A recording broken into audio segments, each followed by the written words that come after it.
네, 퇴근길의 최고의 선택, 퇴근길 라이브 시작하겠습니다. 자, 오늘의 주제는 비트코인입니다. 요즘 뭐 비트코인 이야기들 안 하시는 분들이 없을 것 같은데 뭐 벌써 이제 최고가를 경신했고요.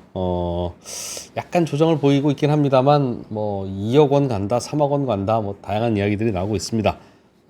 그렇다 보니 이제 비트코인 어디까지 오르냐, 뭐 나도 지금이라도 사야 되냐, 지금은 늦었냐, 뭐 이런 이야기도 재밌습니다만 오늘은 비트코인이 이렇게 오르게 되는 현상이 무엇을 의미하는 거고 이게 코인 업계 이외에는 어떤 영향을 미치게 될지 그런 이야기들을 중심으로 좀 이야기를 나눠볼까 합니다. 듣다 보면 그렇다면 이게 비트코인의 가격에는 거꾸로 어떤 영향을 줄 거다 하는 예상까지도 할 수 있을 것 같아서 좀 다른 각도로 좀 이야기를 해보려고 하는데요. 이런 이야기를 누가 해줄 수 있을까 고민을 하다가 한 분이야 적당한 분이 있어서 저희가 무릎 꿇고 또 섭외를 해왔지 뭡니까? 홍익대 경영학과의 홍기훈 교수님입니다. 바로 소개하죠. 어서 오세요. 네, 안녕하세요. 홍기훈입니다. 네, 예. 경영학과 교수님도 코인 뭐 이런 데 관심이 좀 많으신 건가요? 아니면 좀 독특하게 혼자 이쪽에 연구를 좀 하셨나요? 저는 이거를 2013년부터 봤거든요. 네. 그때는 되게 독특했어요. 어. 거의 뭐 공대분들이 대부분이셨는데 지금은 굉장히 관심들이 많습니다. 왜냐하면은 저는 이제 경제학 전공이기는 하지만 경영대에서 일을 해도 경영대 교수님들은 자본시장이랑 이거를 엮어서 좀 고민을 하시다 보니 그리고 자금이 오고 가는 판이다 보니까 자본시장이 엮이지 않을 수 없고 그러다 보니까 기존의 우리 금융시장이나 다른 시장들과 어떤 이 연계가 있을까? 아니면 또는 어떤 영향을 미칠까? 이런 것들에 굉장히 관심이 많으신 것 같습니다. 네. 뭐 오늘은 비트코인 왜 그렇게 올라요? 뭐 언제까지 올라요? 이렇게 여쭤보면 아마 제 생각엔 왜 오르는지는 뭐 ETF 얘기도 할 거고 뭐 반감기 얘기도 할 거고 이미 다른 사람들 다 얘기했는데 뭐하러 답을 하나요? 라고 답하실 것 같고 어디까지 오를 것 같아요? 라고 여쭤봐도 뭐 그거 제가 알면 여기 앉아 있겠습니까? 이런 얘기 하실 것 같은데? 그렇죠. 일단 근데 사실 비트코인이 오르는 이유에 대해서는 되게 기술적인 얘기들을 많이 하세요. 뭐 반감기 아니면은 뭐 이게 블록체인이다. 아니면은 또 그런 얘기들도 하시죠. 뭐 이제 이 코인 시장에 대한 굉장히 기술적인 얘기들로 들어가시는 분들이 많은데 사실 저는 거기에 동의하진 않아요. 왜냐하면 이거는 우리가 반감기가 이때 올 거라는 걸 이미 알고 있었거든요. 주식시장 기준으로 봤을 때는 10년 전에 알려진 정보가 지금 반응하는 거예요. 네. 그럼 조금 이상하죠.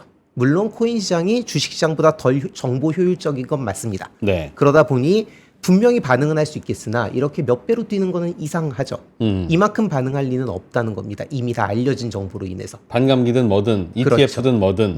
네. ETF 같은 경우에는 확률의 싸움이었거든요. 그러니까 어느 정도 선반영이 되어 있었어야만 해요. 승인 받을 거냐 말 거냐. 그렇죠. 최소한 우리가 보기에 60%에서 70%는 승인될 거라고 생각을 했고 그럼 시장에 그 정도는 이미 반영이 되어 있어야 정상인데 코인 시장이 정보적으로 비효율적임을 감안했을 때도 이거는 지나치게 많이 반응을 하는 거라고 생각을 하고요. 그 이면에는 저는 사실 거시경제적인 기대가 있다라고 생각을 합니다. 뭐죠? 그게 무슨 말이죠? 미국 연준이 행동이 너무 불확실한 거예요. 이제 우리가 예측하기가 너무 어려워진 거죠. 그러다가 보니까 사람들의 의견이 극과 극으로 나뉘는 겁니다. 금리에 대한 거다, 이야기죠. 못 내릴 맞습니다. 거다. 근데 지금 미국의 경제 지표들이 굉장히 좋단 말이에요. 그러다가 근데 물론 이제 끝에 보면은 약간의 이 히컵이 있어요. 뭔가 좀 불안 요소들이 존재를 한단 말이죠. 요새 최근에 보면 그러다가 보니까 이 가까운 미래에 대한 기대치가 극과 극으로 갈리는 겁니다. 한쪽은 미국 연준이 이제 금리를 내릴 거다. 그리고 유동성이 풀릴 거다. 랠리가 올 거다. 라는 쪽과 아니다. 연준이 금리를 안 내리는데 우리가 지표에 나쁜 부분들이 분명히 보였다. 경제 위기나 금융 공황이 올 거다. 오히려 그렇죠. 이 미래에 대한 기대가 극과 극으로 갈리다 보니까 금과 비트코인이 같이 오르는 되게 기형적인 현상을 보이게 되는데요. 그럴 때는 양극단으로 자금이 몰리기 마련입니다. 금과 비트코인이 같이 오르는 게 왜 이상해요? 둘은 완전히 다른 성격의 자산이라 그렇거든요. 그 비트코인이 디지털 금이라고 하던데요?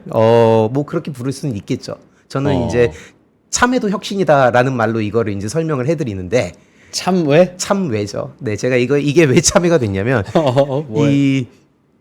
처음에 왜 비트코인이 비트코인이 언제까지 계속 지속이 될까요?라고 누가 물어봤을 때 제가 참외를 먹고 있었어요. 그러다가 보니까 비트코인이 사라지는 날은 참외가 혁신이 되는 날일 거예요라고 제가 얘기를 했다. 그 다음부터 이제 참외 얘기를 되게 습관적으로 하게 되는데요. 그런데요? 무슨 말이었어요? 비트코인과 코인 시장은 제가 생각했을 때 혁신이라는 방패 뒤에 숨은 돈을 벌고 싶어하는 욕망이라고 생각을 합니다.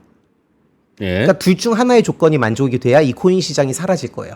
다른 물건이 혁신이 되거나 돈을 벌고 싶은 마음이 사라지거나. 돈 벌고 싶은 마음이 사라지기는 어려울 거고. 약간은 그것도 틀린 얘기는 아니에요. 근데 없어질 수도 있는 게요. 변동성이 사라지면 이 시장에서 돈을 벌 수 있는 기회가 사라지기 때문에 그러면은 변동성이란 얘기입니다. 정확하게. 네, 네네. 사람의 욕망이라고 얘기하지만 이 시장의 변동성과 혁신이라는 정당성이 이 시장을 받쳐주는 두 개의 큰 틀이라고 저는 생각을 하는데요. 예. 그런 의미에서 혁신이라는 방패가 사라졌을 때 이 시장이 사라질 수 있다라는 말은 결국에는 이 혁신이라는 요소가 굉장히 중요해진다는 거죠. 이게 계속 뭐 오르려면 그렇죠.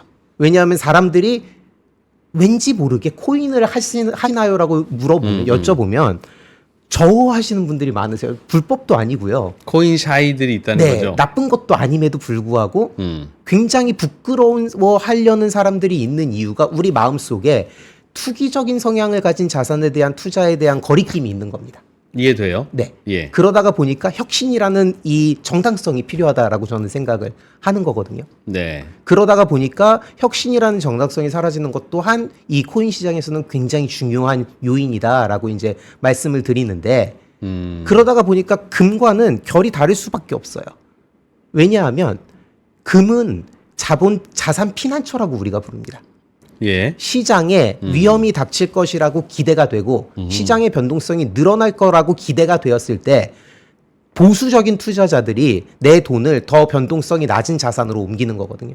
예. 그걸 우리는 자산이 피난 간다라고 얘기를 해요. 피난처. 네, 예. 그렇죠. 예. 근데 비트코인 같은 경우에는 굉장히 공격적인 성향을 가진 투자처이다 보니 둘의 이 성향이 너무나도 달라서 이걸 디지털금으로 부르는 거는 사실 하나의 상징성, 이게 자산이다. 예. 이 상징성 정도로는 이해를 할 수 있겠으나 금 자체와는 완전히 다른 성격을 가지고 있는 거죠. 그러니까 금은 흔들리고 위험할 때 피난처로 쓰이는데 그럼 비트코인은 흔들리고 위험할 때는 같이 위험하다는 건가요? 비트코인은 내가 돈을 잃었을 때 글로 뛰어드는 성향을 많이 보입니다. 데이터를 보면 금도 그렇고 코인도 그렇고 주식시장이 떨어지면은 가격이 오른다고 우리가 많이 말을 해요. 네. 근데 그 이유가 뭐냐면 사실 금 같은 경우에는 주식시장이 떨어져서 오른다기보단 떨어질 거라고 기대가 됐을 때 자본이 이탈을 하는 거라면 주식시장에서 돈을 잃었던 경우에는 코인 시장으로 피난을 가는 경우가 꽤 있습니다. 잃었던 돈을 만회하기 위해서. 뭐 일부가 그런 투자 흐름 성향이 성향을 있죠. 보일 수는 있다고 생각해요. 그런데 한 가지 더 여쭙고 싶은 건 비트코인에 대해서 이게 왜 자산 가치를 갖는, 이게 왜 밸류를 갖습니까? 이제 라는 질문에 대해서 그건 금이 밸류를 갖는 이유와 같습니다.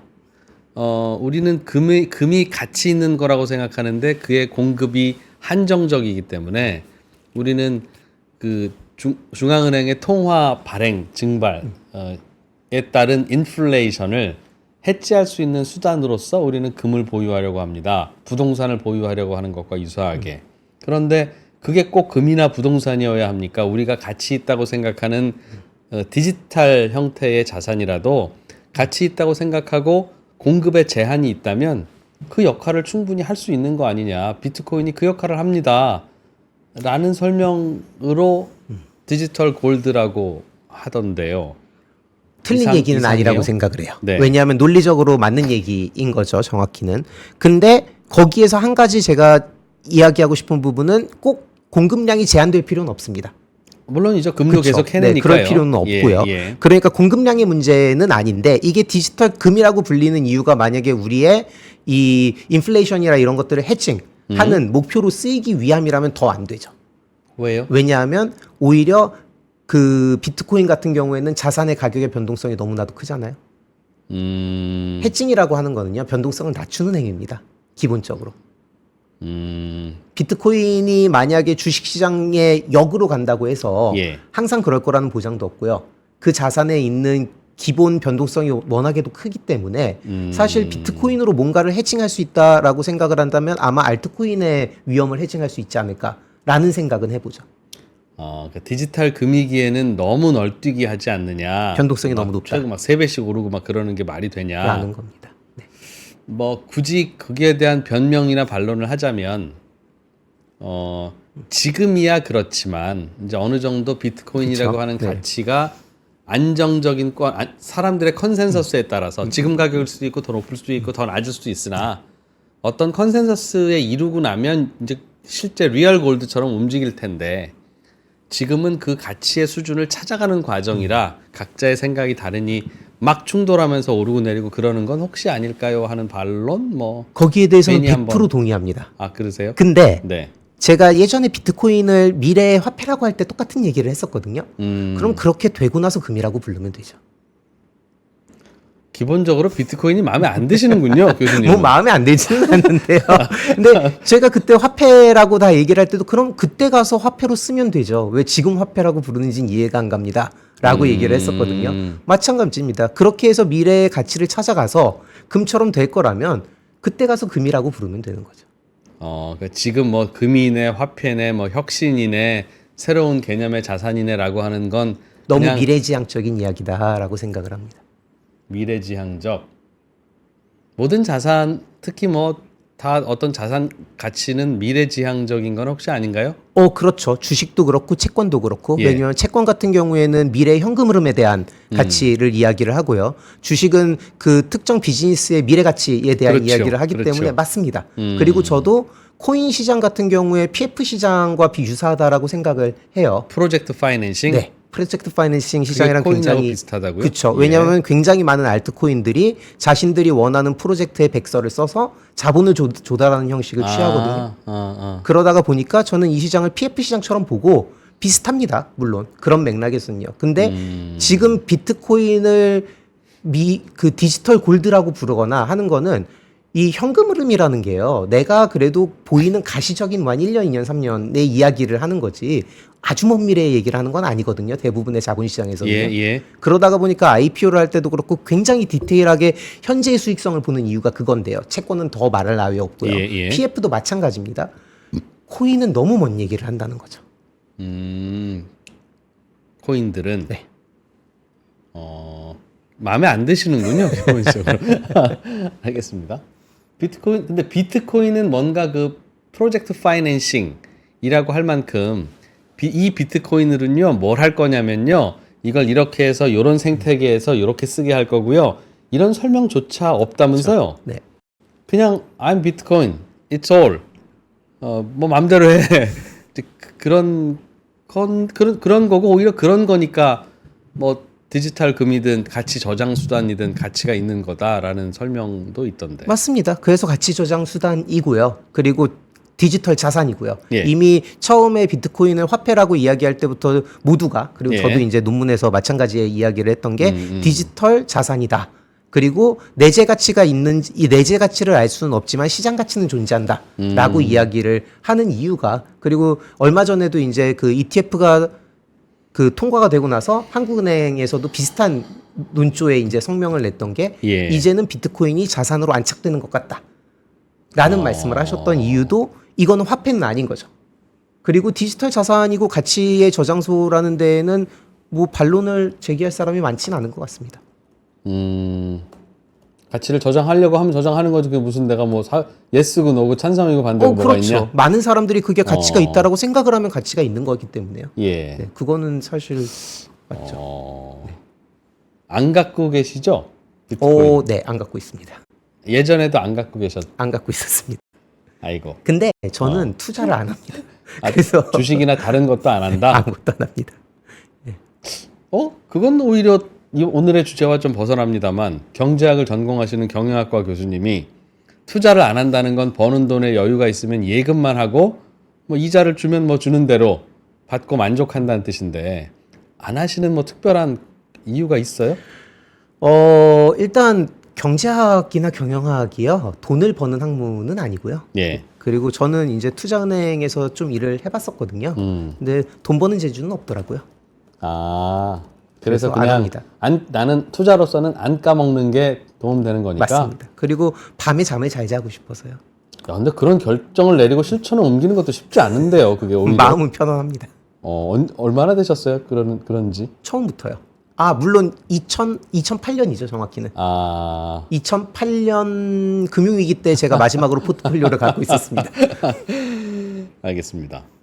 그래서 오늘은 그럼에도 불구하고 대충 예상은 했습니다만 비트코인에 투자하시거나 비트코인에 대해서 긍정적으로 생각하시는 분께 비트코인 어떻게 될까요? 뭐 왜 올라요? 뭐 어떤 의미예요?라고 하는 이야기는 충분히 들은 것 같아서 그러나 뭐 비트코인 쓰레기예요. 곧 폭락할 겁니다. 아무런 가치 없는 이 사기꾼들이에요라는 입장은 아니신 것 같길래 그렇진 않죠. 뭐 그럴 수도 있지요. 뭐 저는 동의 안 합니다만 동의가 되면 오르는 겁니다라는 거라서 오히려 그래서 좀 질문을 좀 드리려고 합니다. 이 비트코인이라고 하는 자산이 등장해서 지금은 시가총액이 뭐 앞으로 더 커질 수도 있고 어떨지 모르겠습니다만 이게 앞으로 만약 더 커진다고 가정을 하면 자산 시장에 뭔가 영향을 줄 것도 같고, 즉 나는 코인 아무 관계도 없고 신경도 안 써, 관심이 없어 하는 분들의 자산 가격에도 영향을 줄 것 같아서 앞으로 이게 그냥 이러다가 사그러들고 없어져서 코인이라고 하는 게 존재하지 않았던 시절로 돌아간다면 우리 이런 질문 이런 고민 안 해도 되지만 이게 이제 일부가 예상하듯 또 일부가 걱정하듯 한 개에 10억, 한 개에 100억 이렇게 커지면 어떤 긍정적인 효과와 어떤 부정적인 효과가 있다고 생각하세요? 일단 긍정적인 효과는 어느 정도 지금도 보여지고 있는 것 같습니다. 그게 뭐냐면 주식 시장이 우리나라 같은 경우에는 굉장히 보수적이에요. 예전에도 그랬고 액티브 펀드가 우리나라에 많이 없거든요. 그 이유가 뭐냐면 우리나라의 주식 시장에 참여하는 개인 투자자들은 내 돈을 다른 사람이 운용을 해서 잃는 것을 굉장히 싫어합니다. 그러다가 보니까 우리나라 액티브 펀드들이 그렇게 활성화되지 못한 이유 중에 하나가 우리 자본 시장의 보수성이라고 생각할 수 있는데요. 그게 사실은 재작년 작년에 많이 깨졌죠. 이제 테마주들도 많았고 굉장히 랠리가 심하기도 했고 변동성이 커졌던 이유가 주식 시장에서 그 이유가 코인 시장에서 돈 번 사람들이 굉장히 많았어요. 그렇게 해석하시는군요. 그리고 주식 시장도 변동성이 커지면서 주식으로 돈 번 사람들이 많이 나왔단 말이죠. 그러다가 보니까는 사람들이 주식 시장에서도 변동성을 키우기 시작을 합니다. 그러다 보니 예전에는 우리나라 주식 시장과 코인 시장이 좀 나뉘어 있었어요. 예전에 봐야 뭐 몇 년 전이죠. 그렇죠. 그래 봐야 뭐 10년밖에 안 된 얘기니까. 근데 지금은 주식 시장에 굉장히 위험 성향을 많이 가진 요 부분이 코인 시장이랑 겹치기 시작하는 것 같습니다. 그러니까 쉽게 말하면 코인 시장의 등락을 간접적으로 직접적으로 경험했던 투자자들이 작년 재작년에 주식 투자의 일반화의 열풍으로 주식 시장에 들어오면서 이전에는 없었던 주식을 코인처럼 투자하는 그런 성향과 트렌드가 생겼다. 그렇죠. 그렇게 보시는 거예요? 코인을 주식처럼 투자하는 트렌드도 생겼고요. 왜냐하면 이 사람들이 왔다 갔다 거리기 시작을 하면서 이제는 우리나라 코인 시장이 자본 시장의 일부로 편입되는 과정을 보고 있는 게 아닐까라는 생각을 하고 있습니다. 이야, 그러니까 주식 투자도 이제 코인처럼 몰라 가자 일단 올리고 봐 뭐 그러니까 끝없고 끝없는 위로도 끝없고 아래로도 끝없는 이런 물론 변동성을 이제 주식 시장에는 사이드카가 있죠. 물론. 그러니까 그런 변동성이 뭐 일반적인 거 아니야 무슨 펀더멘탈을 얘기해라고 하는 그런 성향이 주식 시장에 생겼다. 굉장히 공격적인 투자가 이제 주식 시장에서도 어느 정도 굉장히 많이 보여지기 또 하다 보니 사실 우리나라 자본 시장에서 자본을 조달하는 게 굉장히 쉽지 않았습니다. 왜냐하면 투자자들이 굉장히 보수적이고 굉장히 많은 요구들을 했었거든요. 근데 이제는 투자자들 입장에서 자본 조달을 해주는 이 관대함이라고 부르는 요 기준이 이제는 더 공격적이 돼 준 거죠. 근데 자본시장은 사실 그래야 하는 것도 있습니다. 왜냐하면 기업의 미래 가치를 보고 투자를 하는 거잖아요. 그게 이제 코인 열풍의 긍정적인 효과다. 그러다 보니까 우리 자본시장이 굉장히 리스키한 비즈니스에 대해서도 전향적인 자세를 보여주는 과정들이 지난 한 5년 동안 지속적으로 목격이 되었고요.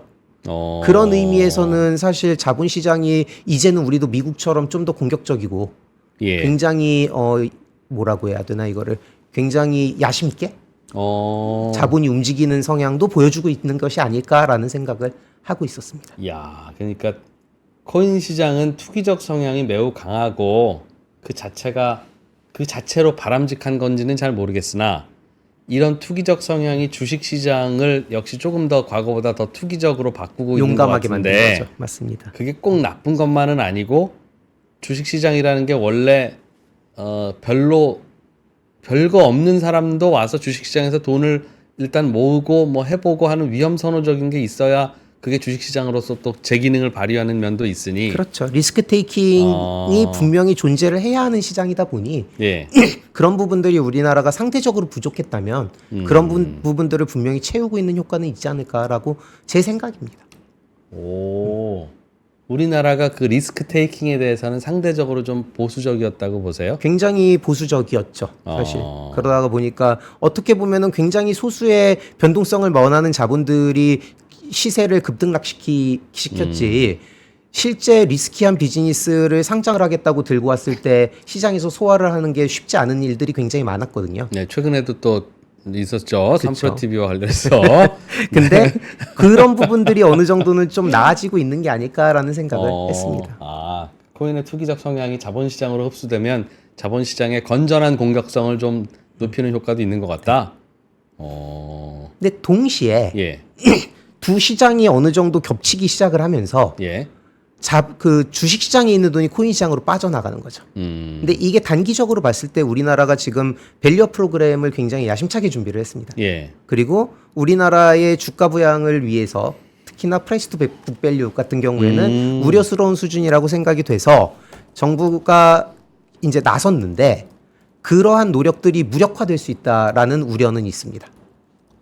아, 코인 시장으로 자꾸 돈이 빠져나가면 그렇죠. 주식 시장에 밸류업 프로그램이 도입돼도 별로 주가가 안 오를 테니 네.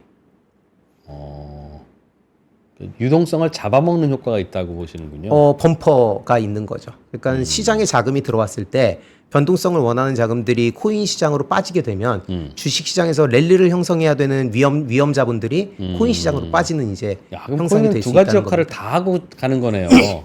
기본적으로 그 변동성을 키우는 공격적인 그런 효과를 던져주는 건 땡큐. 그러나 그 자체가 유동성을 빨아들이면서 주식시장에서 돈을 뺀다는 문제. 그럴 수 있는 거죠. 어떤 게 좀 더 강할 것 같습니까? 모르겠습니다. 그거는 사실 시기에 따라서 달라질 것 같습니다.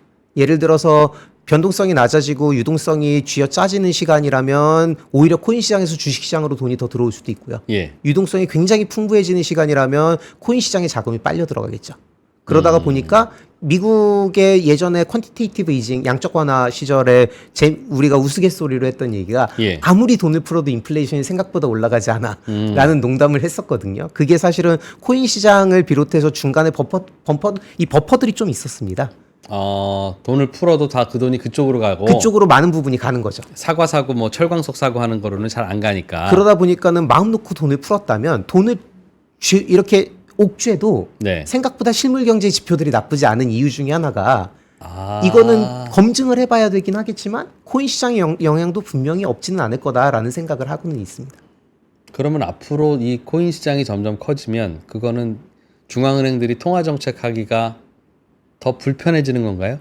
그거는 잘 모르겠습니다. 왜냐하면요. 아직은 중앙은행들도 그렇고 대부분의 정책에서 코인을 하나의 완전한 시장으로 인지하지 않고 있기 때문에 변수의 역할을 하는 거거든요. 예. 근데 만약에 코인 시장이 더 커지게 되면 그들의 정책에 그 근거를 들거나 그들의 정책을 만드는 데 있어서 코인 시장도 가만히 되겠죠. 그런데 예전보다 돈도 많이 풀어야 될 것 같은데요? 자본시장의 규모가 커졌는지는 모르겠습니다. 그러니까 코인 시장이 커지면. 그렇죠. 그러니까 코인 시장이 더 커지면 오히려 자본시장에서 상쇄 효과가 일어날 수도 있거든요. 상쇄 효과란 주식으로 안 가고 코인으로 가고. 그러다가 보니까 사실 그거는 모른다. 예, 저는 한 표를 던지고 싶은 게 그건 해봐야 아는 일이다라고 어떻게 생각을 될지 합니다. 모른다. 네. 그러나 전반적으로는 말씀하시는 걸 보면 주식 시장은 투기적이라도 그 투기적 성향과 변동성이 새로운 스타트업의 탄생을 부추기고 유도하는 효과도 있고, 야, 나 저렇게 좋은 기업 창업해서 저 주식판에서 좀 한 판 가져가야지. PF 사업장은 그걸로 인해서 아파트가 지어지는 효과도 있는데 코인 시장은 그걸로 인해서 그럼 뭐 어떤 긍정적인 효과가 있어서 이런 그 변동성이나 자금의 쏠림을 감당하고 감안해야 할 거냐 이 질문에 대해서는 아직 답이 없는 것 같은데요. 그런가요? 비트코인을 제외한 나머지 비트코인과 이더리움을 제외한 나머지 알트코인의 경우에는 굉장히 리스키한 PF라고 저는 생각을 합니다. 기본적으로 물론 뭐 스테이블 코인들도 빼야겠죠 거기서. 예, 예. 근데 그런 류들을 빼고 나면 대부분의 알트코인이라고 불리는 밈코인도 또 빼야겠. 너무 예, 종류가 많네요. 예. 근데 그런 아이들을 빼고 나면 원래 이 코인의 목적이 자신이 하고 싶은 프로젝트가 주식 시장에서 감당하기엔 너무 리스키하고 그러다가 보니까 코인 시장에서 빠른 속도로 자금을 끌어모을 수 있는 방식을 찾다 보니 이 시장이 만들어졌다라고 저는 생각을 하거든요. 그러니까는 사실 주식 시장이랑 크게 목적 자체가 다를 바는 없다라고 저는 생각을 하는 거죠. 예. 그것과는 별개로 비트코인의 경우에는 그러한 코인들이 잘 거래될 수 있도록 새로운 결제 수단 또는 가치 저장 수단으로서 만들어진 코인이다 보니 코인판의 화폐. 그렇죠. 예. 뭐 그런 느낌 아니면은 코인판의 저축 그런 느낌이 비트코인이라고 볼 수 있다고 생각을 하는데요. 예. 그런 의미에서 이 구조 시장 구조 자체는 굉장히 잘 짜여져 있다고 생각을 합니다. 스테이블 코인들도 있고 스테이블 코인들이 거래 유동성을 공급을 해주고 편의성을 예. 공급을 해주고요. 거기다가 뭐 금이라고 보긴 어렵지만 이 코인의 산업 내에서는 또 상대적으로 비트코인의 그 변동성이 낮기 때문에 예. 또 자본의 도피처 또 분명히 어느 정도 이 안에서는 존재를 하고요. 굉장히 기존에 이제 우리 자본시장을 많이 따라서 구조가 만들어져 있다라고 저는 생각은 하는데요. 뭐 그런 의미에서 본다면은 사실 코인 시장이 뭐 엄청나게 막 뭐 나쁘다라고까지 얘기를 못하는 이유가 사실은 그런 프로젝트들은 그 누구도 돈을 안 대주고 싶어 하거든요. 자본시장에서는. 근데 그런 리스키한 프로젝트들도 분명히 이제 그 서야 할 자리가 있다 보니 코인 발행해서라도 그 돈으로 돌린다. 그렇죠. 예를 들면 그런 게 실제로 현실화된 경우도 있습니까? 코인으로 이렇게 돌려서 이런 생태계와 이런 프로젝트를 좀 해보겠습니다 같은 거. 뭐 제가 모르는 걸 수도 있는데요. 예. 아는 한은 없습니다. 그럼 아직 그게 없어서 그렇지. 뭐 예를 들면 백서 같은 걸 보면 뭐 나름 스토리를 만들었을 거 아니겠습니까? 작동하기만 한다면 뭐 괜찮겠네 하는 것들은 없어요? 제가 사실 코인을 특히나 알트코인들을 개별로 다 백서를 보고 있지는 않기 때문에 사실 그런 것들은 잘 모르는데요.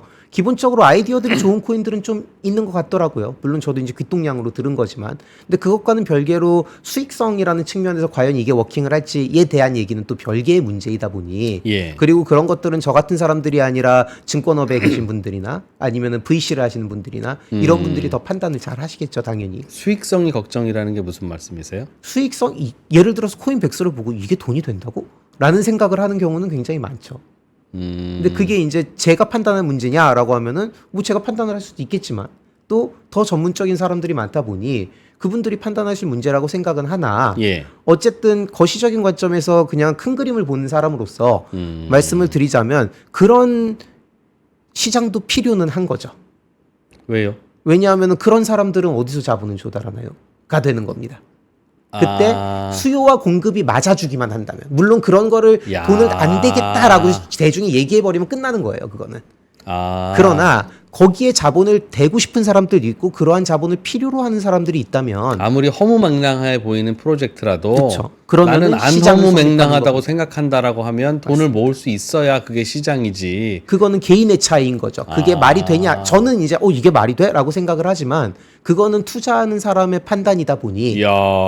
그거를 이제 그거를 그 막아서는 시장은 안 된다. 뭐 그렇죠. 아무래도 뭐 본인이 그게 맞다라고 생각을 한다면 그리고 그 자금이 필요로 한다면 멋집니다. 아니 뭐 야. 그렇습니다. 마치 그래서 이건 나는 네가 하는 말에 대해서는 하나도 동의가 안 되지만 네가 그 말을 할 수 있는 자유는 100% 주장한다. 그건 그러니까 시장 그 말 같아서 조금 찡하네요. 뭐 모르겠습니다. 근데 그거는 시장이니까요. 그리고 자기가 자신의 의지로 자신의 자본을 움직이는 것 자체는 사실 뭐 그거는 크게 뭐 그러면 될 수도 있겠네요. 뭔가 어떤 그럴듯한 프로젝트가 있는데 요게 돌아가려면 이 안에서 코인이 같이 움직이면서 코인의 가격이 상승하는 걸 노리고 사람들은 그 코인을 계속 사면서 이 부수적인 활동을 할 테니 저도 예를 들면 뭐 어떤 건지 모르겠습니다만 그러면 요게 이제 잘 돌아가지 않겠니? 하는 그럴 수도 있다고 생각을 하는 거죠. 근데 왜 안 이 시장 될까요? 메커니즘이라는 게요. 굉장히 정교합니다. 음, 근데 돈이라는 거는요. 돈을 처음에 많이 받으면 사람의 생각이 많이 바뀌더라고요. 아, 그게 무슨 말이에요? 뭐냐면 내가 정말 좋은 프로젝트의 아이디어가 있었어요. 근데 돈을 아주 많이 받아요. 그러니까 코인을 팔아서 그렇죠. 그러면은 그 프로젝트를 안 하고 싶어 하는 경우도 많죠. 아, 결국 그 프로젝트가 돈 벌려고 하는 프로젝트인데 이미 돈을 벌었거든요. 코인을 파는 과정에서 이미 돈이 더 많이 들어와 버리니 문제는 그런 플레이어들이 많아지면 많아질수록 시장은 망가집니다. 그리고 그건 주식시장에서도 많이 보이죠. 아, 그러네. 그러다 보니 야, 사실은 똑같네. 그런 플레이어들이 많다 보면 이 시장에 대한 신뢰가 깨지는 겁니다. 그래도 이제 안 그런 회사도 많으니까 주식 시장도 돌아가는 거 아니겠어요? 그리고 주식시장은 그래서 규제를 하죠. 아, 그런 회사. 아, 그러면 코인도 똑같이 그런 거 돌아가려면 규제를 해야 되겠네요. 쉽지 않습니다. 어. 그렇죠. 이제 코인 시장을 규제한다는 것 자체가 굉장히 쉽지 않은 게 예. 정부가 규제할 만한 게 없죠. 이 시장이. 왜냐하면 극초기 아이디어를 가지고 자본을 조달하는 알트코인들도 그렇고요. 비트코인 같은 경우에는 뭘 규제해야 될지도 모르고 누굴 규제해야 될지도 모르는 거거든요. 하기야 그걸로 뭐 한다고 한 게 없으니까. 그렇죠. 어. 그러니까는 비트코인은 거짓말을 한 적이 없어요. 최소한. 아무 말을 한 적이 없죠. 그렇죠. 아무 말을 한 적이 없기 때문에. 사고 파는 사람들이 이런저런 이야기를 할 뿐인데. 맞습니다. 그리고 알트코인들은 어떡하나? 굉장히 많은 꿈과 희망을 주는 아이디어들을 내놨는데 당연히 초기 단계에서는 그걸 검증할 수가 없어요. 그리고 그 말을 믿고 투자하는 사람들이다 보니까 규제를 하기가 굉장히 어려운 시장이죠. 그럼에도 불구하고 우리나라는 규제를 하기도 하고 안 하기도 안 하죠. 그러니까 즉 마음껏 거래소에서 거래하세요 하면서 원화 계좌까지 열어준 거 보면 코인의 천국인 듯하고 또 반대로 그거 말고는 또 아무것도 못하게 하고 ICO도 못하게 하고 비트코인 ETF도 못 사게 하고 뭐 하는 거 보면 또 철저히 막는 것 같고 정부의 방향 그 규제 방향은 어떻다고 보십니까? 뭐 저는 정부 대변인이 아니다 보니 네. 제가 다 아는 건 관찰자로서. 아니지만 네, 저는 이제 3사적 입장에서 지금의 규제 상황을 보면 기본적으로 실명제예요. 특근법이라는 거는 실명제입니다. 예. 그러니까 그거는 무조건 필요한 거죠. 왜냐면 누가 뭘 거래하고 있는지를 모르면 이게 암시장에 들어갈 수도 있고 자본이 자금 세탁에 이용될 수도 있고 예. 그런 것들을 막기 위한 게 특근법이다 보니 특근법을 먼저 제정한 거는 어떻게 보면 굉장히 당연한 이유가 될 수 있다라고 생각을 하고요. 그것과는 별개로 이 실명제를 하다 보니까는 실명 계좌가 필요한 겁니다. 예. 근데 그 실명 계좌를 내주는 조건이 규제기관이 갖고 있지는 않아요, 권한을. 은행들이 갖고 있죠, 정확히. 그러나 이 은행들이 실제로 자기의 고유의 권한을 행사하고 있느냐는 별개의 문제거든요. 그리고 예. 그거는 우리는 모릅니다. 왜냐하면 그건 규제기관 안에 들어가 봐야 아는 문제. 그러니까 어떤 거래소를 대상으로 실명 계좌를 은행이 내줬을 때 그게 당국이 그래 거기까지는 내줘라 해서 내준 건지 그들이 원해서 내준 그들이 건지 원해서 내준 건지 는 알 수가 당국한테는 없다는 물어보지도 겁니다. 않았는지 네. 일일이 다 검사받고 허락받고 있는지는 모르는 일이다. 그건 알 수가 없는 거죠, 우리는. 뭐 그런 것 같습니다. 그렇다 보니까 사실 그걸 가지고 하게 한다, 못하게 한다라는 판단을 하기는 굉장히 어렵다고 생각을 합니다. 그럴 만한 증거는 없다. 네. 근데 동시에 기본적으로 우리 규제기관의 스탠스는 보수적이죠. 그리고 그 이유는 이거를 금융의 일부로 보지 않기 때문이라고 저는 생각을 합니다. 금융의 일부를 보지 않는다는 건 무슨 뜻이에요? 이거를 증권이라고 생각하지 않는 거죠. 그러면 자신들이 규제를 해야 할 이유가 없다는 겁니다. 그러다가 보니까 어떻게 보면 기존의 자본시장법 내에 들어가지도 않죠, 이거는. 그러니까 증권이 코인법- 아니니까. 그렇죠. 그러면 코인법을 새로 만든 겁니다. 그래서 디지털 자산법을 새로 만든 이유도 같은 결인 거거든요. 그거에 반해서 미국은 SEC가 굉장히 적극적으로 이 시장에 개입을 합니다. 그게 뭐냐면 미국은 이 시장을 자신들의 자본시장의 연장선이라고 생각을 한다라고 저는 생각을 하는 겁니다. 이것도 좀 증권으로 본다는 겁니까? 코인을? 그쵸. 그러다 보니까 이제 리플과의 이 소송이나 그런 것들도 다 같은 맥락. 그러니까 어떤 모종의 프로젝트를 설명하면서 투자자들을 설득해서 자금을 조달하는 행위다. 네. 그러니 그 절차를 준수해라라고 하는 게 미국 당국의 입장이고. 우리는 그렇게 생각하지는 않는 게 아닐까라는 생각을 결과를 보고 하는 거죠. 근데 그게 아니라면 규제할 방법도 없고 뭐 굳이 그렇다면 코인만 규제할 것도 아니고 그런 것 같긴 한데. 그렇죠. 그래서 사실 지금 상황이 벌어졌다라고 저는 생각을 합니다. 지금 우리나라의 네, 상황. 어떻게 보면 규제의 사각이라고 하는 거죠.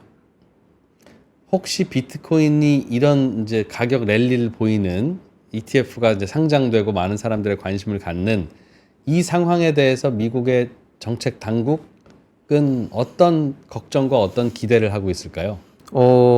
역시나 제가 미국의 정책 당국에서 일을 하진 않기 때문에. 아니니까, 근데 추측하자면. 친구들이 거기 좀 있습니다. 이제 외국에서 네. 계속 공부를 하다 보니까 예. 저도 그리고 개인적으로 궁금한 게 많아서 이제 전화를 해서 물어보기도 하는데 그들의 시각을 이제 전달을 하자면, 그리고 이게 그들의 당국의 시각은 당연히 아니겠지만 미국 같은 경우에는 자본시장, 코인 시장이 잘 안착을 해서 자본시장의 일부가 되는 것이 가장 현명한 길이 아닐까라고 생각하는 것 같습니다. 근데 그러할 가능성이 굉장히 희박하다 보니 이 시장을 자본시장과 마찬가지로 규제를 하는 게 옳지 않을까라고 생각을 하는 것 같다는 거죠. 그래서 자신들이 이 코인 시장도 규제를 해서 자본시장의 일부로 만들면 좋겠다라는 이야기들을 하더라고요. 자본시장의 일부로 만든다는 건 주식처럼 된다는 의미입니다. 근데 현재 그냥 주식 같잖아요. 그러니까 미국은 좀 비슷하죠. 예, 설명서도 백서도 있고 네. 요런 문제는 백서가 IPO를 하는 기준과는 너무나도 다르다는 거죠. 그렇죠. 이 치열함이라는 게. 어. 분석의 치열함이나 비즈니스 플랜의 치열함은 너무나도 차이가 많이 납니다. 그리고 당연히 그럴 수밖에 없는 게 코인 시장에서 코인으로 자본을 조달하는 프로젝트들은 일반 자본시장에서 할 수 없는 것들을 하기 때문에 그런 거예요. 그러니까 그건 굉장히 당연한 얘기거든요. 근데 그 백서를 하나하나 규제를 하는 것이 사실 미국 입장에서도 쉽지는 않기 때문에 예. 딜레마가 생기는 거더라고요. 그래서 사실은 미국도 길을 잃어 보이는 이유가 예. 그 사이에서 갈팡질팡하고 있다라는 느낌을 저는 받았습니다. 그래서 뭐 제 생각은 뭐 알겠어요. 누구나 저 코인을 통해서 이런 프로젝트를 한번 같이 해봅시다라고 해서 투자자들을 규합하는 것까지야 항상 그 자유가 있으니까 한다고 치더라도 다만 이제 그게 걱정스러운 수준으로 규합이 잘 되고 뭐 문제가 생기고 하는 근본 원인은 그렇게 해서 모은 코인이 거래소에서 거래가 되니까 이게 뭔지는 잘 모르겠는데 바로 거래되고 가격이 있으니 그냥 나도 그거 사겠다라고 하는 그런 데서 발생하는 거잖아요. 결국에 코인 시장 자체의 문제라기보다는요. 네. 이거를 공모의 형식을 통해서 불특정 다수에게 거래할 수 있게 해주는 부분이 문제인 겁니다. 제가 생각하는 우리가 자꾸 요 둘을 섞어서 생각을 하지만 예. 코인을 발행해서 프로젝트의 자금을 조달을 사모의 방식으로 할 때는 아무런 문제가 없습니다. 그렇지. 친구들끼리 뭐 돈 전혀 모아서 그건 모아주면 무슨 그렇죠. 상관이에요. 예. 근데 이게 공모의 형식으로 불특정 다수에게서 거래가 된다는 부분이 문제. 그러니까 공모 방식으로 모으는 것까지도 괜찮은데 그거는 괜찮은지 아닌지 모르겠으나 거긴 이제 그레이 에리아로 들어가는 거고요. 예. 근데 이거를 불특정 다수가 거래할 수 있게 지원해 주기 때문에 음. 여기서 이제 투기적인 성향이 발생하는 거거든요. 그러다 보니까 프로젝트랑 코인 자체랑 괴리가 생기는 겁니다. 이 2차 시장에서. 그러면 애초부터 이제 교수님처럼 은근히 걱정하거나 혹은 다른 분들처럼 매우 걱정하는 분들은 사실은 코인의 등장이나 존재 자체의 문제가 아니라 거래소를 허용해 준 게 문제다는 지적을 할 수 있겠군요. 뭐 그렇기도 하고요. 그리고 거래소를 근데 허용을 안 하면요. 어차피 합니다. 사설 거래소라는 게 그럼요. 만들어지니까. 당연히. 그러니까 그거를 저는 사실 이제 이거는 어디까지나 제 생각인데 예. 그런 시장의 움직임을 정부가 막을 수 있다라고 생각을 하진 않습니다. 그거는 쉽지 않은 거죠. 왜냐면 어차피 자생적으로 만들어질 거거든요. 그러면 그들을 어떻게 하면 안착시키고 규제를 하느냐의 문제라고 저는 생각을 하죠. 예. 그거를 허용을 하고 안 하고의 문제는 아닌 게 자기가 만들겠다는데 어떻게 또 그걸 뭐 하지 마 가서 뭐 압수수색을 할 수도 없고. 근데 우리는 총기, 마약, 도박 이런 거는 시장에 납두면 알아서 번성하지만 그 자체가 유해하다고 판단하니까 억지로라도 막잖아요. 네. 그리고 도박을 막는 것도 같은 이유고. 네. 그거 허용하면 온 나라가 다 그거 하면 되지. 그 뭐 성인이 그거 한다는데 못할 건 뭐 있겠습니까만 이제 그렇게 규정하는 건데 코인은 그런 영역은 아니라는 생각일까요? 참 그거를 누가 결정하느냐의 문제라고 저는 생각을 하거든요. 예. 그리고 도박의 영역이냐라고 물어보시면 그럴 수도 있고 그렇지 않을 수도 있다라고 저는 대답을 합니다. 거기에 네, 대해서는. 네. 근데 그것과는 별개로 이게 그러면 금지되어야 할 물건이냐라고 하면요. 아마 금지를 할 수가 없을 겁니다. 그러니까 현실적인 문제로 돌아오는 거죠. 당위의 문제라기보다는 현실적으로 과연 우리가 그러면 이거를 금지해서 없앨 수 있을 것이냐. 밟은 세건에서 뭐 어떻게 할 수 있을 것이냐라고 한다면 그러기에는 너무 늦은 겁니다. 아, 늦어버렸다. 만약에 그거를 그렇게 하고 싶었다면 2010년에 했었어야죠. 뭐 사설 거래소 처음에 만들고 맞습니다. 막 그럴 때. 네, 마운틴곡스가 암거래로 뭐 이제 실크로드 케이스가 터졌을 때네요. 요게 예, 2013년입니다. 예, 예. 그리고 마운틴곡스가 망한 게 2014년이거든요. 음. 이때 만약에 이게 위험한 물건이라고 생각을 해서 딱 금지를 해버렸다면 가능할 수도 있었겠지만 네. 이미 우리 사회에 많이 들어와 있고요. 일단 그건 어쩔 수 없는 부분이고요. 당연히 그것과 더해서 이 시장의 규모가 사실은 불법적인 일이 지나치게 많이 자행될 만큼 작지는 않습니다. 또. 코인 시장이. 그렇죠. 비트코인은 특히나 알트코인들은 모르겠어요. 근데 비트코인의 이 시장 규모 자체가 거래 규모 자체가 네. 시가총액이 그렇죠. 이게 사실 너무나도 많은 사람들이 쳐다보고 있다 보니 그러니까 이걸 특정인이 뭘 올리고 내리고 맞습니다. 할 문제는 아니다. 이게 시장 효율성에 대한 얘기, 정보 효율성에 대한 이야기인데 주식시장도 마찬가지인 게 대형주와 소형주 사이의 세력의 이 유무의 차이는 굉장히 커지잖아요. 네. 그거는 당연히 그럴 수밖에 없는 게 소형주는 등락시키기가 굉장히 쉽거든요. 그것과 마찬가지로 비트코인은 이제 쳐다보는 눈이 너무 많은 거죠. 그리고 들어와 있는 자본도 너무 많은 거죠. 그럼 자연스럽게 변동성이 떨어지고 특히나 기존의 자본시장과 한 묶음이 되어가는 과정에서 또 변동성이 떨어지면서 어떻게 보면 사회에 이렇게 안착하는 과정이 어느 시장이나 다 존재를 하다 보니 과연 이거를 지금 와서 뭐 금지를 한다거나 그런 게 사실은 정부 입장에서도 제가 생각했을 때는요. 뭐 옳다고 보기는 어렵지 않을까라고 생각을 합니다. 그러니까 막아야 할 이유는 있을 수 있는데 그러려면 진작했어야 되는 거다. 네. 만약에 그들이 그렇게 정책적으로 판단을 했다면요. 근데 그게 작을 때는 괜찮은데 맞습니다. 커지면 영향이 생기니까 커지는 어느 시점에서는 막고 싶을 거 아니겠습니까? 만약에 그렇다면 그러니까 이게 이 질문을 드리는 이유가 이제 비트코인에 대해서는 어떻게 생각하느냐와 관련없이 이걸 투자의 대상으로 생각하면 이게 이제 1억이니까 2억, 3억, 5억, 10억 갈 거냐 아니면 못 갈 거냐의 문제인데 가느냐 못 가느냐의 가장 큰 변수 중에 하나가 이게 10억이 되고 100억이 되면 그 과정 어딘가에서 커진다는 이유로 규제를 해야겠다는 필요가 생겨버리면 생기는 그 어느 시점이 물리적인 실링이 될 거 아니겠어요. 근데 그럴 수 있죠. 그런 게 생길 만한 여지가 없다면 이제 다른 걸 가지고 가격 판단을 하면 되고 그런 게 있다면 이건 왜 있는지 어떻게 작동할지 그걸 알아야 이제 가격에 고민을 하더라도 해야 될 일이라 혹시 그런 건 없겠습니까? 사실 모르겠습니다. 규제기관이 앞으로 어떻게 대응을 할지는 알 수가 없는 게요. 규제기관도 하나가 아니고요. 그리고 규제기관도 일관된 정책을 펼치지도 않습니다. 사람이 하는 일이잖아요, 그것도. 그러다 보니까 예를 들어서 뭐 금융위의 수장이 바뀌면 또 어떻게 될지 모르는 거고요. 우리나라의 경우 그렇죠. 뭐 미국도 마찬가지입니다. 정권이 바뀌면 지금도 트럼프 바이든 얘기하잖아요. 정권이 바뀌면 어떻게 될지도 모르는 일이다 보니까 트럼프와 바이든은 코인에 대해서는 어떻게 생각하는지 알려져 있습니까? 대충 뭐 얘기는 근데 그걸 믿을 수 있느냐는 별개의 얘기지만 네. 표면적으로는 트럼프는 제 말을 하다 보니까 지금 헷갈려요. 예, 예. 그렇죠. 민주당 리퍼블리칸은 좋다. 좋다. 네. 그리고 데모크рат은 나쁘다라고 저는 대충 알고 있거든요. 트럼프는 오케이, 민주당은 나쁘다. 근데 이게 또 트럼프 같은 경우에는 재무부 장관을 굉장히 코인을 안티를 안 친다고 얘기는 또 하더라고요. 그러니까 사실 그 표면적으로 말을 하는 거를 믿을 수 있느냐의 문제는 있는 것 같습니다. 근데 어쨌든 간에 그 정부가 어떤 성향이 돼서 들어온다라는 것도 굉장히 중요할 거고 규제는 예. 그리고 규제 당국의 철학도 굉장히 중요하고 수장의 철학도 굉장히 중요하다 보니 예. 사실 규제에 대해서 미래를 너무 멀리 예측을 한다는 게 전 그렇게 쉽지는 않다고 생각을 합니다.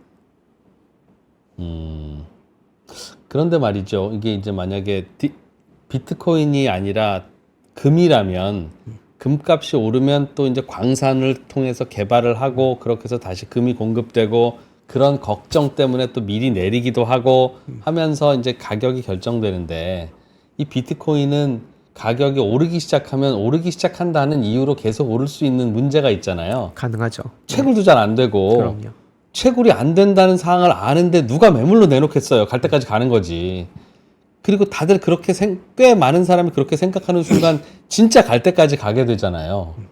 그러니 이거는 가격이 무한대로도 오를 수 있는 거의 유일한 최초의 자산일 것 같기도 한데 만약 우려스러운 시각이든 그렇게 본다면 그렇다면 규제 당국의 성향과 무관하게 뭔가 거시경제에 불편함을 줄 일이나 혹은 뭐 거꾸로 또 긍정적인 효과를 준다면 오히려 좋아 더 여기서 엔진 한번 더 해 라고 할 수도 있고 사실은 뭐 양적 완화라고 하는 게 그게 뭐 부작용이 없어서 그걸 선택했겠습니까? 그렇죠. 긍정적인 효과가 생각보다 있으니까 부작용 감수하고라도 하는 거니까 이 비트코인이라고 하는 자산이 커지면서 이게 거시경제에 어떤 영향을 줄까? 이게 한 코인 한 개에 뭐 예를 들면 100억이 됐다고 하면 그거 상상해 볼 필요는 있을 것 같아서요.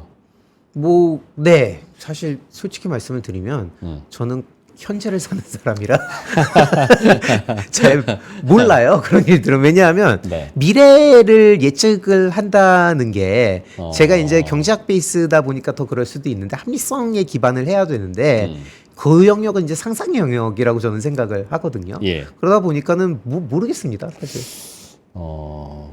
혹시 이게 국경을 넘어서 왔다 갔다 하게 되니까 이 자산이 가격과 무관하게 외환 거래와의 문제는 없겠어요? 그거는 있을 수 외환 있죠. 보유액이나 네. 이런 거가 이제 흔들린다든가. 중국이 이제 사실 비트코인을 금지한 이유 중에 하나가 사실은 위안화 유출이 예상돼서라는 얘기가 굉장히 많았거든요. 그거는 가능한데요. 사실 만약에 정말로 이 환시장을 위협할 만큼의 존재감을 비트코인이 가지게 된다면 예. 그때는 뭐 모르겠습니다. 근데 주변에 나 비트코인 100개 가진 부자야라고 말하는 분을 보셨나요?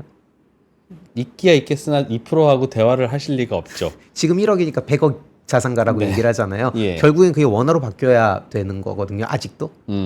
사실 비트코인을 100개 가지고 있다고 자기가 부자라고 생각하진 않는 거예요. 예. 그게 100억 원의 가치가 있어서 자신이 부자라고 생각을 하는 거죠. 그렇죠. 그러다 보니 결국에는 비트코인이 기존의 그 화폐로 바뀌는 과정에서 예. 실명이 될 수밖에 없고요. 실명이 아닌 나라에서도요. 그러다 보면은 결국에는 외환 거래에 또 걸리는 거죠. 그러다가 보니까 예를 들어서 뭐 비트코인을 여기서 사서 보내서 미국 달러로 바꿀 수는 있겠으나 예. 양쪽에 내 이름이 다 올라가고 환이라는 이 전체적인 거시경제적 틀에서 움직이기 때문에 사실 하나의 이동 비이클이 하나가 더 생긴 건데 네. 중국 같은 나라에서 문제가 될 수 있어요. 뭐 고정환율제를 갖고 있다거나 환시장에 굉장히 개입을 많이 한다거나 자금의 이동을 굉장히 극단적으로 꺼려하는 국가는 이게 문제가 될 수 있으나 예. 변동환율제를 가지고 있고 사실 자금의 이동을 너무 엄청나게 민감하게 고민하는 국가가 아니라면 사실 이게 아직까지의 규모로만 봤을 때는 엄청나게 큰 문제는 크지는 아니라는 않다. 겁니다. 아직은. 저도 그게 이제 규모가 소규모라면 뭐 받아들일 수 있는 수준일 테니까 금괴 밀 수도 있긴 있잖아요. 그쵸. 네. 그러니까 뭐 그런 거라면 뭐 있을 수는 있지 싶은데 문제는 비트코인이 덩치가 시가총액이 커지면서 예를 들면 아주 극단적으로 미국에서 비트코인의 인출을 뭐 막는다든가 어떤 일이 벌어졌을 때 미국인들이 갖고 있는 비트코인을 그럼 어떻게 달러로 바꾸지? 라는 생각을 할 때 주한미군 친구들한테 쏘고 비트코인을 그럼 주한미군 친구들은 이 한국에 들어온 이 비트코인을 거래소에서 팔아서 원화로 바꾼 후에 다시 달러로 바꿔 나가려고 하면 이거는 외국인 투자자들이 언제 이렇게 많이 들어왔어? 보통 주식 사러 들어오는 투자자나 부동산 사러 들어오는 투자자들은 들어올 때 외환 신고를 하고 그렇죠. 달러를 갖고 들어오니까 나갈 때 튀겨서 나가더라도 갖고 들어올 때 갖고 왔던 달러를 이제 당국이 외환 보유액으로 갖고 있으면서 나갈 때 이렇게 뿌려주는데 이건 들어올 때는 조용히 코인으로 들어온 후에 나갈 때는 저 달러로 바꿔주세요라고 하면 갑자기 왜 이렇게 외국인들이 언제 들어와서 이렇게 줄을 섰지라고 하면서 이 외환 시장에 뭔가 조절 능력이 사라질 수도 있을 것 같아서. 그럴 위험은 있죠. 당연히 있습니다. 그리고 저도 거기에는 100% 동의하기는 하는데 뭐 현재로서 그렇게까지 걱정을 하기에는 작아요? 다른 현안들이 너무 많습니다. 선거? 뭐 총선? 아니, 뭐 총선이라기보다도 코인 관련돼서 너무나도 많은 다른 문제점들이 존재를 하다 보니 사실은 이런 미래에 뭐 예를 들면은 뭐 러그풀도 굉장히 많고요. 이번에도 또 뭐 코인을 가지고 몇십억 또 이 그 자금을 형성한 사람들이 또 잡혔죠. 아, 알트코인 만들어서 뭐 그렇죠. 사기치고 네. 이러는 거? 그런 일들이 너무 지금 현안으로 많다 보니 어. 사실 그렇게 외환에 대한 뭐 이동까지 지금 고민하기에는 모르겠습니다. 이게 약간 너무 안일하게 생각하는 걸 수도 있겠지만 제가 뭐 정책하는 사람도 그게 아니다 더 보니 심각할 수 있다. 네. 저는 뭐 내국인들끼리 서로 사기치는 거야. 그거야 뭐 어차피 안에서 도는 돈이니까 뭐 그거야 다른 걸로도 서로 주고받은 돈이니 그럴 수 있는데 약간은 그 생각은 있습니다. 불필요한 피해자가 나타나지는 않았으면 좋겠다라는 생각은 있는 거죠. 알겠습니다. 뭐 질문을 안 드릴 수는 없는데 코인을 안 사신다고는 했고 사든 안 사든 가격을 뭐 예측한다면 어떤 가능성이 높다고 보세요? 그냥 아주 개인적인 질문인데 오신 김에 여쭤본 거예요. 2억 원 될 가능성, 다시 1,000만 원 될 가능성.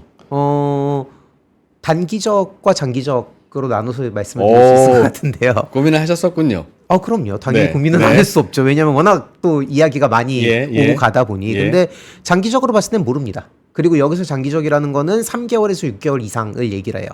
그러니까는 3개월에서 6개월 이후의 일은 절대 저는 예측할 수 없다라고 생각을 네, 저희도 별로 하고요. 관심 없습니다. 네. 3개월에서 6개월까지. 아주 가까운 1개월에서 3개월 내의 시간이라고 본다면 지금 비트코인의 가격을 오르게 하는 요인들이 거시경제적 요인들 플러스 뭐 반감기에 대한 기대감 뭐 이런 것들이라고 본다면 그 요인들이 사그라들진 않을 것 같거든요.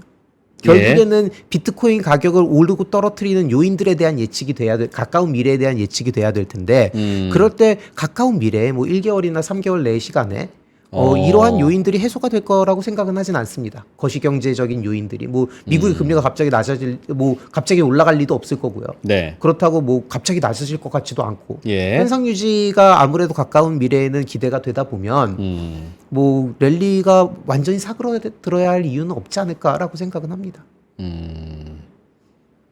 그러나 나는 귀찮아서 안 산다. 뭐 귀찮아서 락이라보다는 네. 근데 중요한 거는 여기서 저는 그렇게 생각을 해요. 코인이 가격이 많이 오르다 보니 굉장히 많은 신규 투자자들이 코인 시장에 유입이 되고 있습니다. 그러겠죠. 근데 이 사람들이 기존의 투자 경험이 있다고는 하나 코인 시장에 대한 이해도가 낮을 수도 있고요. 아니면 코인 시장에 대해서 이해를 하고 있다고 생각을 하고 많은 정보를 취득을 하였으나 감이 부족할 수도 있고요. 그리고 자신이 생각하는 것보다 자신이 생각하는 것과 다른 시장일 수도 있거든요. 그러다 보니까 신규로 들어오시는 분들의 입장에서 좀 조언을 드리자면 본인이 생각한 것보다 훨씬 더 변동성이 큰 시장일 수 있다. 그런 부분은 유의하셔야 된다라고는 말씀을 드립니다. 조금 근본적인 문제를 따로 질문 안 드리기는 했는데 저희 채팅창에서도 그런 질문들과 토론이 약간 있어서요.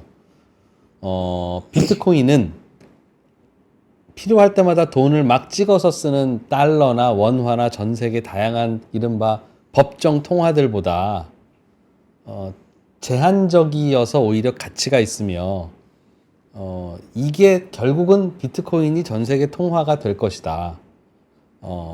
비트코인 자체로 거래하기가 불편하다면 우리도 금을 어딘가 보관하고 금 본위로 화폐를 찍어서 화폐를 거래하듯이 비트코인 본위 통화제가 될 거다. 라는 의견이 있습니다. 경제학 공부하시는 분으로서 그 의견에 대해서는 어떻게 생각하십니까? 일단 답부터 드리면 15년 전에도 아니었고 지금도 아닙니다. 15년 후에는 가능하지 않을까요? 그건 모르겠습니다. 아닌 이유와 미래는 결과가 달라질 이유는 각각 뭡니까? 일단 비트코인을 화폐로 쓴다는 아이디어는 가능할지 모르겠고요. 그거는 차지하고서라도 비트코인을 기본으로 하는 화폐에 대해서는 그냥 전 말이 안 된다고 생각을 하는 이유가 결국엔 그건 발행 주체가 또 있다는 얘기잖아요. 그 화폐를 발행하는 주체가 또 있는 거죠. 비트코인 기반의 화폐. 그렇죠. 근데 우리가 달러를 못 믿겠다고 방금 했던 논리가 뭐였냐면 정부에 대한 불신이에요. 그러면은 그 비트코인 기반 화폐를 찍어내는 그 주체에 대해서 똑같은 불신이 있을 수 있거든요. 그러나 이제 비트코인 기반으로 화폐를 발행하겠습니다라든가 비트코인 그 자체를 쓰겠습니다라고 하면 어차피 비트코인이라고 하는 발행량의 제한이 있는 것에 묶여버리면 비트코인의 발행량의 제한이 있더라도 화폐는 모른 척하고 더 찍어내는 경우가 많았죠. 금도 마찬가지였습니다. 근본이제가 무너지는 가장 기본적인 이유가 그거거든요. 말만 근본이 되지 그렇죠. 돈으로 계속 찍어 쓰니까 돈이 필요하면 돈을 찍어 쓰기 때문에. 그러니까 그래서 한 번도 우리 인류는 뭘 근거로 더 이상 돈을 제한해서 찍자고 할 때 그 자체를 돈으로 써서 물리적으로 못 찍는 게 아니란 돈이 없다. 왜냐하면 결국에는 지금 정부에 대한 신뢰의 문제를 얘기를 하는 건데 그러면은 이게 더 찍고 안 찍고의 신뢰에 또 한 문제가 된다는 거죠. 그러면 비트코인 그 자체를 화폐로 쓸 것이다. 지금이야 뭐 투자의 대상으로만 쓰지만 일단 몇 가지 사항들은 예 느립니다. 비싸요. 거래가 네, 거래가 느리고 비싸기 때문에 국제화폐로 쓰이기에는 적절하지 않습니다. 그리고 뭐 10초 만에 뭐 중국에서 한국으로 돈을 보낸다라고 하는데 그건 규제가 되지 않기 때문이지 기술의 문제는 아닌 게 우리도 전자 위안이나 전자 달러를 한국으로 보낼 때 10초밖에 안 걸립니다. 중간에 스위프트가 있다 보니 규제를 할 뿐이지. 기술적인 문제인 거거든요. 그거는 그 기술적인 문제가 아니라 그 규제의 문제거든요. 실명제를 하기 때문에 생기는 T+1이라는 시간이기 때문에 만약에 비트코인도 전 세계 화폐로 쓰이게 된다면 실명제를 해야 될 거고요. 예. 그럼 똑같은 문제에 노출이 되는데 우리가 가진 시스템보다 비싼 거죠. 알겠습니다. 차이가 있다면 제한된 발행량은 맞지 않냐? 그것도 그럴 수 있는데요. 역시나 신뢰의 문제잖아요. 그럼 비트코인 시스템은 믿을 수 있느냐? 얘 문제가 또 이제 갑니다. 그건 기술의 문제인데 더 발행할 수도 있어요? 모르죠, 그걸. 근데 역시나 그렇게 따지면 달러를 발행하는 것도 정부의 문제인데 더 발행할 수 있나요? 라고 결국에는 논리가 똑같다라는 겁니다. 그건. 그렇기 때문에 모른다잖아요. 미국이 그럼 항상 더 달러를 많이 발행할 것이냐? 그것도 아니거든요. 결국에는 그거는 신뢰의 문제로 이걸 가져가게 된다면 시스템에 대한 신뢰도 나올 수밖에 없는데 결국 우리가 블록체인 비트코인의 그 발행량을 변화할 수 없다라고 이야기하는 근거는 기술자들의 말이거든요. 예. 그럼 과연 그걸 믿을 수 있겠느냐? 왜냐하면 블록체인은 해킹이 불가능하다고 분명히 컴퓨터 공학자들이 얘기했는데요. 예. 해킹은 가능하더라고요. 어허. 그러면 마지막으로 15년 후에는 몰라 어떻게 될지. 지금까지는 옛날에도 말도 안 되는 얘기였고 지금도 말도 안 되는 얘기야. 비트코인을 무슨 돈으로 써 이런저런 이유로. 그러나 미래는 왜 모르세요? 비트코인의 단점들이 많은데 사실 인류는 지난 한 200년간 그 전 세계 공용 화폐에 대한 꿈을 아니면 전 세계 하나의 고정 환율제에 대한 꿈을 버리지 못했거든요. 그게 이제 근본이제도 있었고요. 예. 브레튼 우드 체제도 있었고요. 그리고 지금 EU도 마찬가지입니다. 결국에는 그러한 그러한 하나의 화폐라는 것에 대한 욕망은 분명히 인류에게 존재를 하고요. 특히나 서구권에는 더더욱이나 존재를 하다 보니 예. 꼭 비트코인이 아니더라도 야. 그러한 시도는 분명히 일어날 수도 있지 않을까라는 생각을 하는 그런 겁니다. 시도. 그렇죠. 그거는 가능하다. 왜냐하면 우리가 또 뭔가 큰 경제 위기를 겪거나 변화를 겪게 되면 또다시 하나의 효율적인 시장을 전 지구적으로 형성하는 게 옳은 거 아니냐라는 주장이 대두할 수 있거든요. 그거는 모른다라는 겁니다. 시도는 있을 수 있다.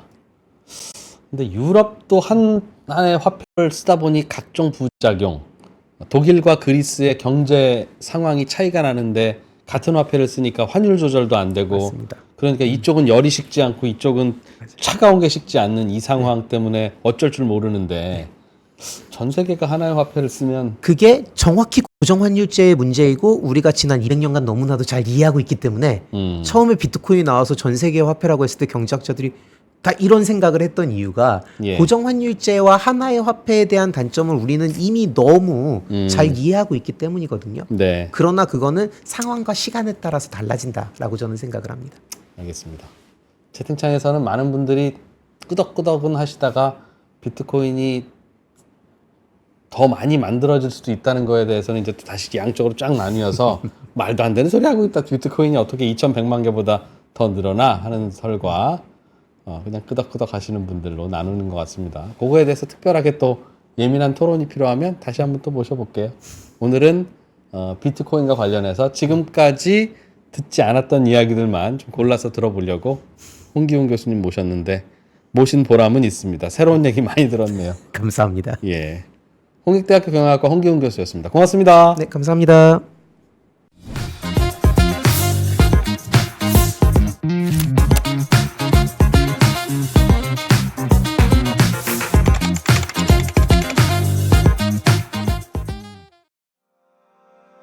장 시작 전부터 종료까지 쏟아지는 수많은 뉴스와 정보들. 이 중에서 어떤 것이 투자에 정말 도움이 되는 정보일까요? 3프로의 증시 셔터맨 박근영 마스터가 직접 정보를 선별하고 투자의 힌트를 드립니다. 시간도 아끼고 투자 아이디어도 얻는 시간, 박근영 부장의 마켓 힌트와 함께 하세요. 자세한 사항은 3프로 TV 앱과 홈페이지를 확인하세요.